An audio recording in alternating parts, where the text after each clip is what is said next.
So a federal court just dismissed a machine gun possession charge using the Second Amendment and recent Supreme Court decisions. This, of course, is a huge win, which strikes down a machine gun restriction as an actual violation of the Second Amendment. You heard that right, a machine gun charge was just dismissed using the Second Amendment in a federal court. This is huge, and we need to break down what just happened. Now, as I mentioned in the intro, in this video, we're going to be breaking down a really important case, a new decision that just hit, in a case we haven't talked about before because actually I just became aware of it, but we got an interesting decision, and in this decision, a federal court struck down a gun possession charge, an actual machine gun possession charge, using the Second Amendment, using the Supreme Court's recent decision in Bruin, using the Supreme Court's recent decision in Rahimi, to find that this piece of federal law, the restriction on possession of machine guns, is actually unconstitutional. You heard that right. A federal court just struck down a piece of the GCA, an application of the GCA against an individual and his possession potentially of what they claimed was illegal machine guns. This federal court struck that down using the Second Amendment. This is one of the first times we've actually seen this play out, and this is what we were all anticipating, potentially how Bruin and some of these decisions would play out if courts faithfully applied the analysis used in Bruin, which is text as informed by relevant history and tradition.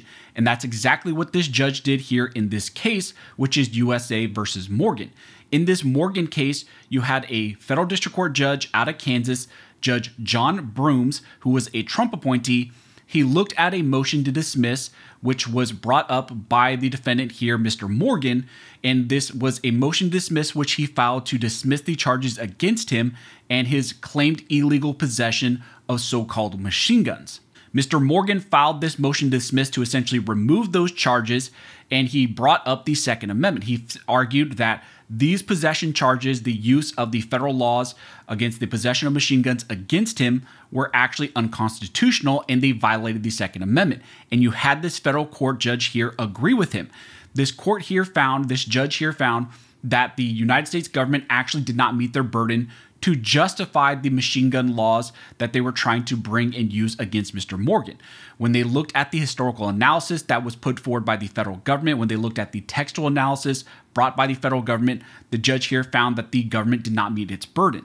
And based on that, the federal court here, the judge here, granted Mr. Morgan his motion to dismiss as applied to him and dismissed those federal charges against him for possessing claimed illegal machine guns.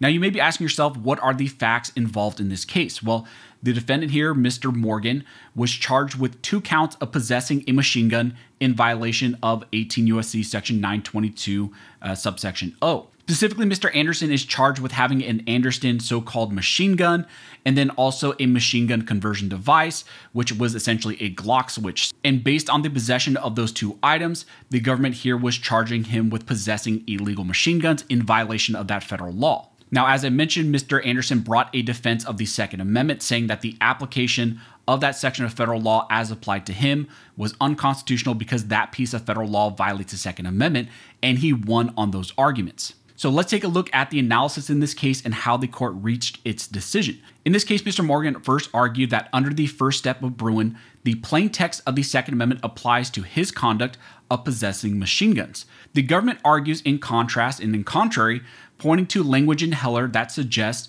the unconstitutionality of machine gun regulation would be startling and that the Second Amendment only applies to weapons that were commonly used by law-abiding citizens at the time of the Second Amendment's enactment. And both counts apply to arms that can be carried in the hand. Thus, by definition, the machine gun and Glock switch are bearable arms within the plain text of the Second Amendment. So why we're saying this is such a huge decision, because right there you have language from a federal court finding that machine guns and even a Glock switch are bearable arms within the plain text of the Second Amendment, that they are arms and therefore they are protected.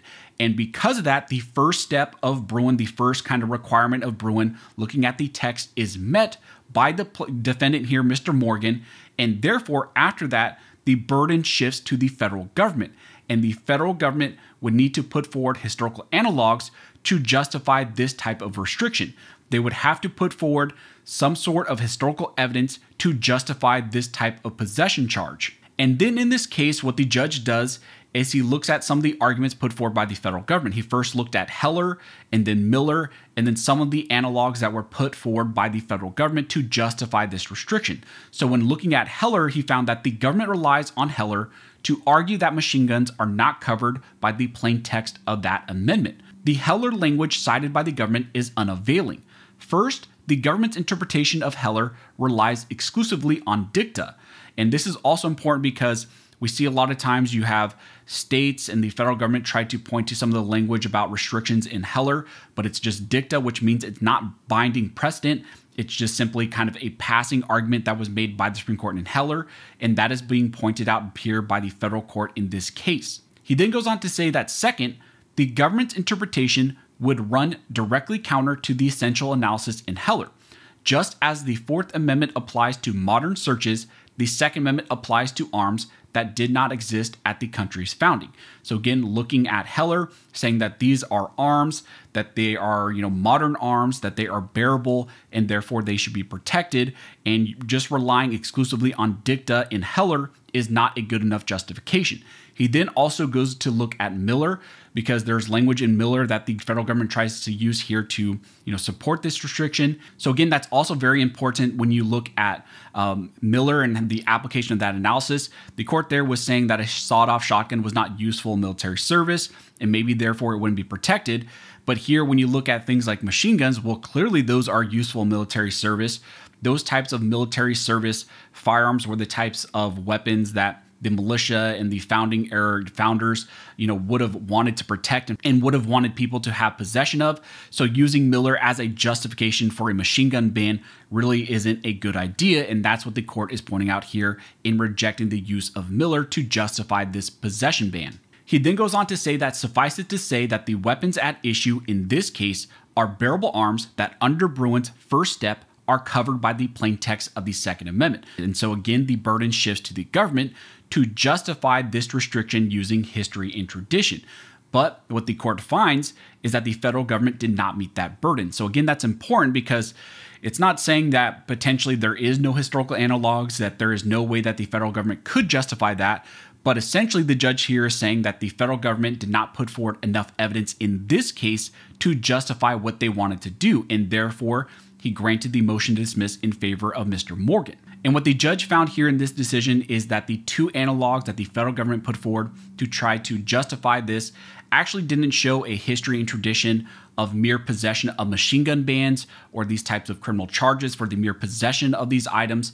And therefore, he found that the government did not meet their burden. Maybe the federal government just got really lackadaisical. They thought that this was an open and closed case. They thought that they didn't have to put forward a lot of historical analogs or justifications. Maybe they thought that the court would find that these types of machine guns are not arms and therefore not protected. But the court here said that the Supreme Court put forward Bruin. There is a clear analysis under Bruin. You have not met that burden, and therefore I'm going to rule against you. So again, very interesting decision, a critical decision. It's something that we all really would love to see and we wanted to see, especially in light of Bruin. We wanted challenge to some of these machine gun laws, to the NFA and GCA and things like that. And now we have kind of one of the first big wins out of a district court applying the Second Amendment, applying the Bruin framework against these federal restrictions, and finding that as applied to Mr. Morgan, the government did not meet their burden to justify the mere possession charges that they brought against him for having machine guns. Now, it's important to note that this is a specific case, as applied to the defendant here, specifically Mr. Morgan. This, of course, is going to be appealed by the federal government.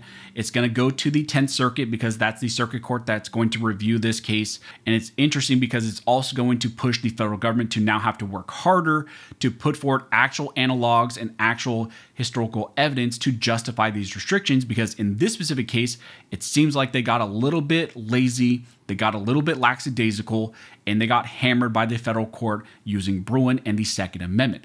So as things develop, if anything else changes in this case, of course, if an appeal happens and things like that happen, I will let you guys know. So if you guys like this video and you would like to support the channel, one of the best ways to do that is to like, comment, and subscribe.